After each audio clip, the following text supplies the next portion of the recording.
So we're on our way to Congdon's now. We got Ray filling up on fuel. I'm just waiting for him, and we're gonna head on over to Wells. Yo, say what's up, James. What's up? Hey, what's up, guys? Welcome back to another video. We are here today at the Wells Car Show. It's at Congdon's Doughnuts in Wells, Maine, and it's an annual Monday car show, 4 to 6 every week. And Ramy followed me down with his Alfa Romeo 4C. We parked over here, and now we're gonna go walk around. So we're gonna start walking around the Wells Car Show now. Right over here, we got this pretty cool green Stingray Corvette. I'm gonna assume it's a 72 based off the ad that's in the window here. It's got some of the old school paperwork. That's probably an old school owner's manual. Yup, it is. Oh, and the window sticker. Let's go check that out right now. Here's another look at the car with the tan interior, kind of like a Targa or a T-top. I'd assume this is a T-top roof. And what do we have here? $6,851 new, back in 1972. Walking over to this side now is our friend Paul's Studebaker Avanti. He actually just redid the interior inside of this car. I think he got some new seat covers and a couple other small things. And you can peep the little model Avanti on his dash as well to match the car. Got a Chevy Cheyenne. Love the two-tone on this. Kind of reminds me of what like Ford was using on their Mercury's interiors in like the mid 2000s. Pretty cool, and that bed is flawless. There's like, looks like it's never been used. That's great. And parked right next to this C10 is another C10. This one is a 72, so I'm going to assume they're both 72s. All the body lines look pretty similar, but pretty cool looking truck. Bucket seats. And a center console right there. You got a Chevy emblem right on that center console. I mean, look at that shine into the camera. Man, yeah, I'm thinking they're both 72s. They have pretty similar wheels. And we come around over here, and we have a Thunderbird with the blue interior and hard vinyl top. Right around on this side, we have another C10. Actually, I missed this one in a video the other day. I really wanted to show you guys. This thing is really cool. It's a kind of like a, I'm gonna say maybe a candy apple red, more of a cherry look, but it's a step side. I feel like you don't see too many step sides of this style. More often than not, it's usually the fleet sides. And a whole bench seat in here. And right over here we have a 1940 Ford Deluxe with a flame paint job right in the front, kind of like a maroon color down the side with the chrome accents. And right in here, someone's put some time into this interior. You can see all the designs that are in the seats, and it goes all the way down and throughout. Really clean dash too.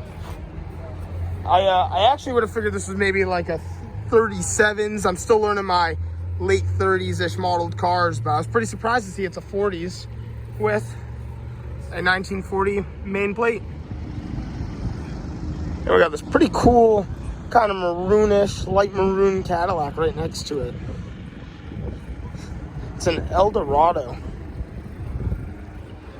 Parked over here next to this clean, beautiful F-250. It's a 1997. It's the last year they made them. This is super cool. I'm pretty sure it's a 1996 Toyota Celica GT4. It's all-wheel drive, turboed, and it's from Japan. So you already know, it's right-hand drive as well. I was pretty excited to see this car come in here. And it's on Tri-Fans too, which is it just doesn't get any cooler than that. Parked next to us is this Mercury meter. Kind of a cool little fact is these were made from 1961 to 1963. Kind of just a neat car to see, and he's on some SS Kragers. And right next to the Mercury, I love the badging too. I actually really like the way this car is set up and the badging right on the hood. It's a pretty cool car. And right next to that is Tom's very clean Chevy Silverado with the black and the red interior. Just in passing traffic, there's a Dodge Stealth. That's kind of sick. So we're gonna walk down the line some more. We have this 5.0 Mustang Coyote V8.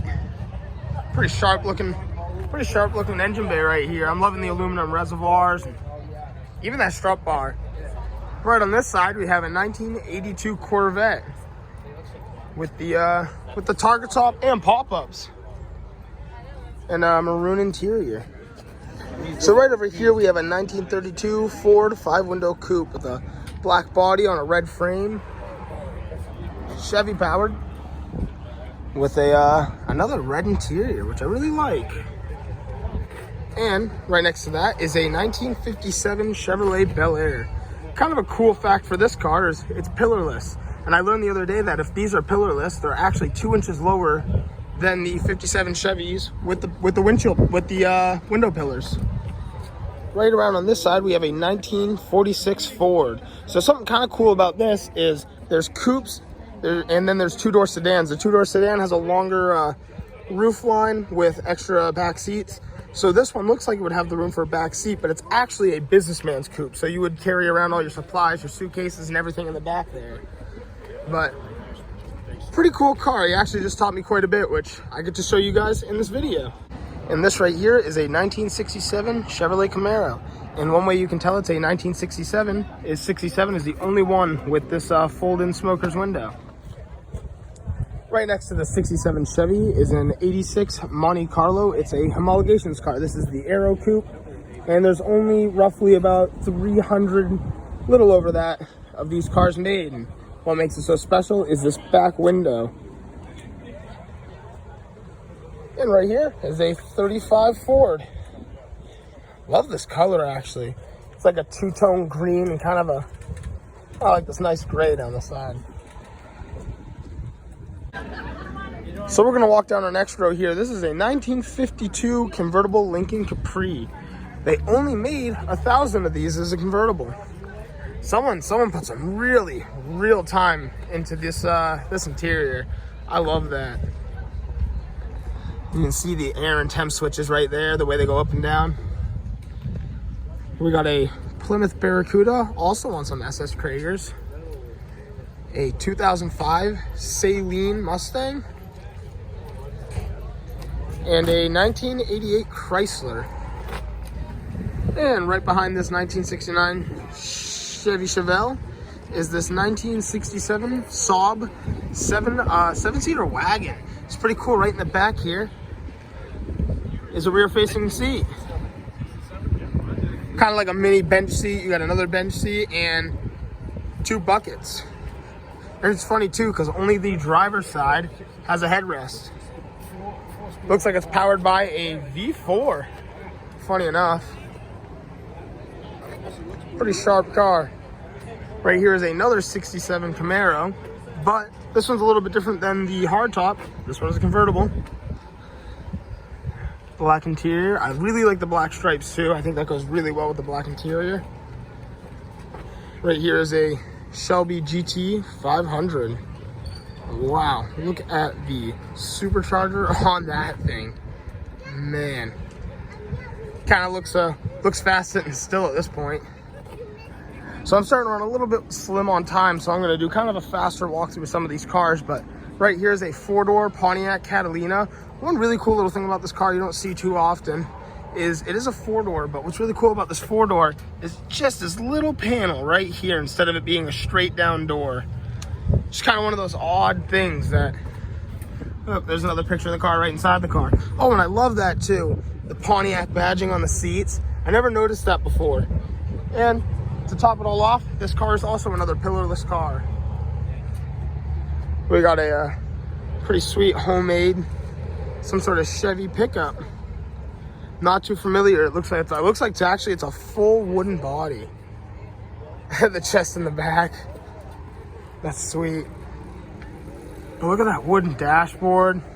Really simple too. So right over here is a 36 Studebaker. This car's a little bit more ahead of its time. You can tell this one's got a lot of similarities to the 46 Ford we were looking at. The way it's set up, and in the back of this car you got the rear seat in the trunk. Love the old Studebakers. They were just, like I said, they were just doing things different, and that's what made them cool. Right on this side is a 1964 Chevrolet Impala. Very clean example of this car. Right here is a 1970 AMC Javelin powered by a 390 CID. This was actually the man's high school car. Right next to it, we have another Chevelle. This one is a convertible. And we have a Mazda Miata sitting right here with obviously the pop-ups, running some pretty stretched tires. With the I think this would be considered midnight purple, the pearlescent blue and purple valve cover. With the open sprockets, looks pretty sick. It's probably about if I were to guess, maybe a 2003, 2004-ish Thunderbird, powered by a Ford V8. And lastly, at the show, we have a 5.0 Mustang.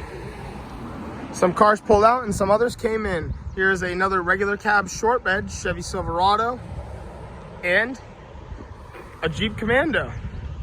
Fully convertible, 4-wheel drive, 2-door with a back seat.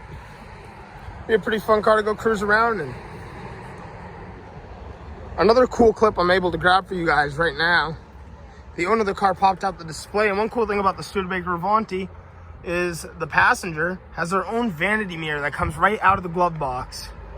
Such a sick option to have on your car just back in the day. Just Studebaker again, doing things different.